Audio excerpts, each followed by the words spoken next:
آگے سورۃ الحاقہ مکہ مکرمہ میں نازل ہوئی، 2 رکوعوں پر مشتمل، 22 آیات اس میں ہیں۔ بسم اللہ الرحمن الرحیم۔ الحاقہ، وہ حق ہو جانے والی، یعنی وہ جو ایک حقیقت ہے، قیامت وہ ہو کر رہے گی۔ ملحاقہ، کیا ہے وہ حقیقت جو ہو کر رہے گی، وہ حق ہو جانے والی کیا ہے؟ وما ادراک ملحاقہ، اور تم نے کیا سمجھا کہ وہ حق ہونے والی کیا ہے، وہ حقیقت کیا ہے جو واقع ہوگی، ہو کر رہے گی۔ کذبت ثمود وعاد بالقاریہ، جھٹلایا تھا سمود نے بھی اور عاد نے بھی اس کھڑکھڑا دینے والی کو، اس حقیقت کو جھٹلایا تھا۔ فاما ثمود فاہلکوا بالطاغیہ، تو پھر ہوا کیا کہ سمود تو ہلاک کر دیے گئے ایک حد سے بڑھ جانے والی آفت سے۔ واما عاد فاہلکوا بریح صرصر عاتیہ، اور عاد ہلاک کر دیے گئے ایک جھکڑ والی تیز آندھی سے۔ سخرھا علیہم 7 لیال و8 ایام، اللہ نے مسلط کر دیا اسے ان پر مسلسل 7 راتوں و8 ایام اور 8 دنوں تک، حسوماً ان کی بے کنی کے لیے۔ فَتَرَ الْقَوْمَ فِيهَا سَرْعَا، تو تم دیکھتے ہو ان لوگوں کو کہ وہ وہاں ایسے بچھڑے پڑے ہیں، پچھاڑے ہوئے پڑے ہیں۔ حسوماً فَتَرَ الْقَوْمَ فِيهَا سَرْعَا، تو آپ دیکھتے ہیں کہ وہ وہاں پچھاڑے ہوئے پڑے ہیں۔ كَأَنَّهُمْ أَعْجَازُ نَخْلٍ خَاوِيَةٍ، جیسے کہ وہاں کھجور کے کھوکھلے تنوں کی طرح ہیں، ایسے ہی پڑے تھے، خاویہ، کھوکھلے۔ فَهَلْ تَرَىٰ لَهُم مِّن بَاقِیَةٍ، کیا تم ان میں سے کسی کو دیکھتے ہو کہ باقی بچا ہو؟ وَجَاءَ فِرْعَوْنُ وَمَنْ قَبْلَهُ وَالْمُؤْتَفِكَاتُ بِالْخَاطِئَةِ، اور اسی طرح فرعون اور اس سے پہلے والوں نے اور الٹ دی جانے والی بستیوں کے باسطیوں نے بھی خطا کاری کی روش اختیار کی تھی۔ فَعَصَوْا رَسُولَ رَبِّهِمْ فَأَخَذَهُمْ أَخْذَةً رَّابِيَةً، تو انہوں نے نافرمانی کی اپنے رسول، اپنے رب کے رسولوں کی، پیغمبروں کی، تو اللہ نے ان کو اپنی سخت گرفت میں دبوچ لیا۔ اِنَّا لَمَّا طَغَى الْمَاءُ حَمَلْنَاكُمْ فِي الْجَارِيَةِ، جب پانی طغیانی پر آیا، سیلاب نوح آیا، تو ہم نے تمہیں کشتی میں سوار کر دیا۔ لِنَجْعَلَهَا لَكُمْ تَذْكِرَةً وَتَعِيَهَا أُذُنٌ وَاعِيَةٌ، تاکہ ہم اس واقعے کو تمہارے لیے سبق آموز بنا دیں اور یاد رکھنے والے کان اسے یاد رکھیں۔ فَإِذَا نُفِخَ فِي الصُّورِ نَفْخَةٌ وَاحِدَةٌ، تو جب سور میں پھونکا جائے گا یک بارگی، ایک ہی دفعہ سور میں پھونک مار دی جائے گی۔ وَحُمِلَتِ الْأَرْضُ وَالْجِبَالُ، اور زمین اور پہاڑوں کو اٹھا لیا جائے گا۔ فَدُكَّتَا دَكَّةً وَاحِدَةً، اور ایک ہی ضرب میں ریزہ ریزہ کر دیا جائے گا، پاش پاش کر دیا جائے گا۔ فَيَوْمَئِذٍ وَقَعَتِ الْوَاقِعَةُ، تو اس دن وہ واقعہ پیش آ جائے گا جس دن پیش آنا ہے، جو رونما ہو کے رہے گا۔ وَانشَقَّتِ السَّمَاءُ فَهِيَ يَوْمَئِذٍ وَاهِيَةٌ، اور آسمان پھٹ جائے گا، وہ اس دن بالکل بودا پڑا ہوگا۔ وَالْمَلَكُ عَلَىٰ أَرْجَائِهَا، اور فرشتے اس کے کناروں پر ہوں گے۔ وَيَحْمِلُ عَرْشَ رَبِّكَ فَوْقَهُمْ يَوْمَئِذٍ ثَمَانِيَةٌ، اور تمہارے پروردگار کے عرش کو اس دن 8 فرشتے اپنے اوپر اٹھائے ہوئے ہوں گے۔ يَوْمَئِذٍ تُعْرَضُونَ لَا تَخْفَىٰ مِنكُمْ خَافِيَةٌ، اس دن تمہاری پیشی اس طرح ہوگی کہ تمہاری کوئی چیز چھپی ہوئی نہیں رہے گی، کوئی چھپی ہوئی چیز بھی چھپی ہوئی نہیں رہے گی۔ فَأَمَّا مَنْ أُوتِيَ كِتَابَهُ بِيَمِينِهِ، تو وہ شخص جس کا نامہ اعمال اس کے دائیں ہاتھ میں دیا جائے گا۔ فَيَقُولُ هَاؤْمُ اقْرَءُوا كِتَابِيَهْ، وہ کہے گا آؤ آؤ دیکھو میرا نامہ اعمال۔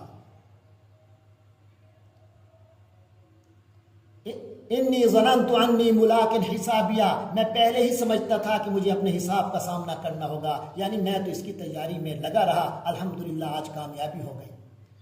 فرمایا فَهُوَ فِي عِيشَةٍ رَاضِيَةٍ، چنانچہ وہ شخص من پسند عیش میں ہوگا، پسندیدہ زندگی بسر کرے گا۔ فی جنت عالیہ، ایسی اونچی جنت میں کہ قطوفها دانیہ، جس کے پھل جھکے پڑ رہے ہوں گے، جھکے ہوئے ہوں گے خوشے۔ کلوا واشربوا ہنیئا، ان لوگوں سے کہا جائے گا کہ کھاؤ پیو، مزے سے کھاؤ پیو، بما اسلفتم، اس وجہ سے جو تم نے کیے تھے، فی الایام الخالیہ، گزرے ہوئے دنوں میں، گزشتہ دنوں میں جو تم نے اعمال کیے تم نے۔ وَأَمَّا مَنْ أُوتِيَ كِتَابَهُ بِشِمَالِهِ، اور جس شخص کا نامہ اعمال اس کے بائیں ہاتھ میں دیا جائے گا، فیقول یا لیتنی لم اوت کتابیا، وہ کہے گا اے کاش مجھے میرا اعمال نامہ دیا ہی نہ جاتا، ولم ادر ما حسابیا، مجھے معلوم ہی نہ ہوتا کہ میرا حساب کیا ہے، یا لیتہا کانت القاضیہ، اے کاش کہ میری موت ہی میرا کام تمام ہو کر دیتی، میرا موت سے ہی میرا قصہ پاک ہو جاتا، موت ہی میرا قصہ پاک کر دینے والی ہوتی، ما اغنا عنی مالیہ، میرا وہ مال و اسباب تو میرے کوئی کام نہ آیا، حالک عنی سلطانیہ، میرا تو اقتدار بھی مجھ سے چھن گیا، خذوہ فغلوہ، تو ایسے شخص کے بارے میں حکم ہوگا کہ پکڑو اسے اور اس کے گلے میں توک ڈالو، ثم الجحیم صلوہ، پھر اسے جہنم کے اندر جھونک دو، ثم فی سلسلۃ، پھر اسے ایسی زنجیر ڈال دو، ذرعہا 70 ذراعا، جس کا طول 70 گز ہو، فسلکوہ، تو اس میں اسی زنجیر میں سے پرو دو، باندھ دو، انہو کان لا یؤمن باللہ العظیم، یہ وہ شخص ہے جو اللہ خدائے بزرگ و برتر پر ایمان نہیں لاتا تھا، عظمت والے خدا پر ایمان نہیں لاتا تھا، ولا یحض علی طعام المسکین، اور نہ ہی مسکین کو کھانا کھلانے کی ترغیب دیتا تھا، فلیس لہ اليوم ہاہنا حمیم، تو آج اس کے لیے یہاں کوئی یار و مددگار نہیں، کوئی گرم جوش دوست نہیں، ولا طعام الا من غسلین، اور نہ ہی کچھ کھانے کو اس کے لیے ہے الا من غسلین، سوائے زخموں کے دھون کے، غسلین کے، لا یاکلہ الا الخاطئون، یہ ایسی چیز ہے جسے گناہ گاروں کے سوا کوئی نہیں کھائے گا، فلا اقسم بما تبصرون، اب میں قسم کھاتا ہوں اس کی بھی جسے تم دیکھتے ہو، وما لا تبصرون، اور اس کی بھی جسے تم نہیں دیکھتے، انہ لقول رسول کریم، یاد رکھو کہ یہ جو قرآن ہے یہ یقینی ہے کہ ایک معزز پیغام لانے والے کا کلام ہے، وما ہوا بقول شاعر، یہ کسی شاعر کا قول نہیں ہے، کسی شاعر کا کلام نہیں ہے، قلیلا ما تؤمنون، مگر تم لوگ تو پھر ہی تو تھوڑا ایمان لاتے ہو، ولا بقول کاہن، اور نہ ہی یہ قرآن کسی کاہن کا کلام ہے، قلیلا ما تذکرون، مگر تم سبق تھوڑا ہی لیتے ہو، تنزیل من رب العالمین، یہ کلام تمام جہانوں کے پروردگار کی طرف سے اتارا جانا ہے، اس کا اسی کی طرف سے اتارا جا رہا ہے،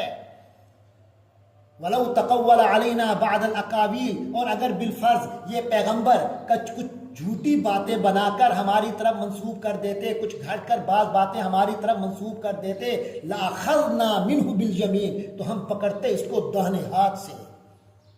ہم اس کا دانہ ہاتھ پکڑتے، ثُمَّ لَقَطَعْنَا مِنْهُ الْوَتِينَ، پھر ہم ان کی شہرک کاٹ دیتے، فما منکم من احد عنہ حاجزین، پھر تم میں سے کوئی بھی ہمیں اس سے روکنے والا بچاؤ نہ کر سکتا، کوئی آڑ نہ بن سکتا، وَإِنَّهُ لَتَذْكِرَةٌ لِّلْمُتَّقِينَ، یقین جانو کہ یہ قرآن پرہیزگاروں کے لیے نصیحت ہے، وَإِنَّا لَنَعْلَمُ أَنَّ مِنكُم مُكَذِّبِينَ، اور یقین جانو کہ یہ پرہیز، وَإِنَّا لَنَعْلَمُ، اور یقین جانو کہ ہمیں خوب معلوم ہے، أَنَّ مِنكُم مُكَذِّبِينَ، کہ تم میں کچھ لوگ جھٹلانے والے بھی ہیں، وَإِنَّهُ لَحَسْرَةٌ عَلَى الْكَافِرِينَ، اور یہ قرآن ایسے کافروں کے لیے حسرت کا باعث ہوگا، وَإِنَّهُ لَحَقُّ الْيَقِينَ، اور یہی وہ یقینی بات ہے جو سراسر حق ہے، اور یہ قرآن وہ کلام ہے جو بالکل یقینی حق ہے، فَسَبِّحْ بِاسْمِ رَبِّكَ الْعَظِيمِ، لہٰذا تم اپنے پروردگار کی عظمت والے نام کی تسبیح کرتے رہو،